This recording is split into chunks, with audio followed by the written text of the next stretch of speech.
Subheading, allowing for more than one man's method. Subheading, varied gifts combined. In our association with one another, we are to remember that all have not the same talents or the same disposition. The workers differ in plans and ideas. Varied gifts combined are necessary for the success of the work. Let us remember that some can fill certain positions more successfully than others. The worker who has been given tact and ability to fit him for the accomplishment of some special line of work that should not blame others for not being able to do that which he, perhaps, can do readily. Are there not things that his fellow workers can do far more successfully than he? The various talents that the Lord has entrusted to his servants are essential in his work. The different parts of the work are to be brought together, piece by piece, to make a complete whole. The parts of a building are not all the same. Neither are they made by the same process. The lines of God's work are not all the same, and neither are they to be carried forward in exactly the same way. Letter 116, 1903. Subheading, insufficiency of one man's gifts. Let not one man feel that his gift alone is sufficient for the work of God, that he alone can carry through a series of meetings and give perfection to the work. His methods may be good, and yet varied gifts are essential. One man's mind is not to mold and fashion the work according to his special ideas. In order for the work to be built up strong and symmetrical, there is need of varied gifts and different agencies, all under the Lord's direction. He will instruct the workers according to their several ability. Cooperation and unity are essential to a harmonious whole, each laborer doing his God-given work, filling his appropriate position, and supplying the deficiency of another. One worker left to labor alone is in danger of thinking that his talent is sufficient to make a complete whole. Where there is a union of workers, there is opportunity for them to consult together, to pray together, to cooperate in labor.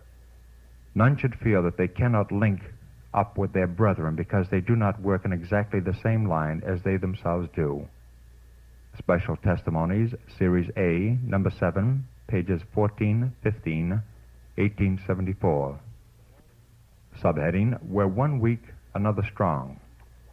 The Lord moves upon ministers who have varied capabilities, that they may feed the flock of his heritage with food convenient for them. They will reveal truth on points that their brother laborer did not regard as essential. Were the work of ministering to the flock left entirely to one man, there would be deficiency in the results. In his providence, the Lord sends various workmen. One is strong on some essential point, where another is weak. Manuscript 21, 1894. Subheading, do not block the wheels. There are some minds which do not grow with the work, but allow the work to grow far beyond them. Those who do not discern and adapt themselves to the increasing demands of the work should not stand blocking the wheels and thus hindering the advancement of others. Letter 45, 1889. Subheading, methods to be improved. There must be no fixed rules. Our work is a progressive work, and there must be room for methods to be improved upon. But under the guidance of the Holy Spirit, unity must and will be preserved. Review and Herald, July 23, 1895. Subheading, different methods from the past. Means will be devised to reach hearts. Some of the methods used in this work will be different from the methods used in the work in the past. But let no one, because of this, block the way by criticism. Review and Herald, September 30, 1902. Subheading, new life in old methods. Men are needed who pray to God for wisdom, and who, under the guidance of God, can put new life into the old methods of labor and can invent new plans and new methods of awakening the interest of church members and reaching the men and women of the world. Manuscript 117, 1907. Subheading, limiting power of God by one-line plans. The kind of planning that would make one man a center and pattern, neither he nor any other man can carry out. This is not the way in which the Lord works. When one man thinks that his mind is to outline the large moves in the work of God, that his abilities are to accomplish the greatest work, he limits the power of God to fulfill his purposes in the earth. God needs men and women who will work in the simplicity of Christ to bring the knowledge of truth before those who need its converting power. But when a precise line is laid down which the workers must follow in their efforts to proclaim the message, a limit is set to the usefulness of a great number of workers. Letter 404, 1907.